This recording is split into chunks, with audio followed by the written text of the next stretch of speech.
Hello friends, welcome to my YouTube channel. Kipan ka video habula ko na hin wet page jin kipa thu ken se na. Then tuna ken setting hi le location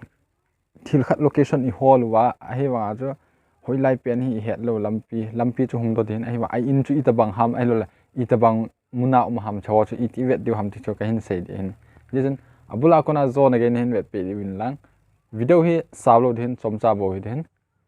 Okay, kipat masang kami chula bonga hin kipan ka video ha bula ko na zone again hin that page jin kipat thu ken say he ten ka channel a than hi le like share subscribe hin bol pe divin ke hin tem ve okay direct pan pai taw tin location a mi in ho it vet na mi leiset it ham ti ho it vet diu ham chu ka hin say din je chun zone again hin vet pe divin ka hin thu me okay direct panutin app hoi a chi du ham tele me ma chi du na apps mgn phone me ma hi chi du iche cha ten le ti a hi interface de na cha ka pi banga hi amin hobo ki ji inter lampi hobo ki jen ai ma cha koi mi chamin in nong ki mulo im cha ki mulo hena chi iti ivet du ham ti le them kha zoom nong le de lo na zoom nong le de lo tabang ma chen chi iti bol du ham ti le langa four corner khat symbol khat min cha hi cha kapi banga hi imi adu imi cha ten tia hung map type ma hena cha hoi select diu ham tile tu apa hi default la ma hena default la hi umahin hi je chen im cha ki muthelo satellite nai koi diu satellite nai koi imi me le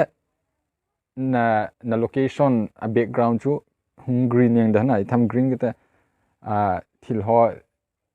imu bang banga hung da na imi na imu ho bang banga green thet yang da tabang chu hin chiso ten chen na back cha ten ti ai hung de na